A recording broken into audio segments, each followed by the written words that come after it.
Once there was a weary soul, just like you, tired, unmotivated, wrapped in a blanket, questioning life and snacks. The struggle was real, but then a moment of clarity struck.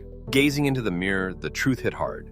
Nobody's coming to save this shipwreck. No fairy godmother, no superhero, just the pizza guy on speed dial. With a dramatic flair, the realization dawned.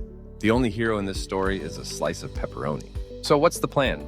Embrace the chaos. Trade the blanket for a workout mat, or at least a yoga pose that resembles a pizza delivery stance. Life's too short to be wrapped in a cocoon of despair. It's time to rise, shine, and maybe even do a little dance, preferably with snacks in hand. After all, motivation might just be a cheesy slice away.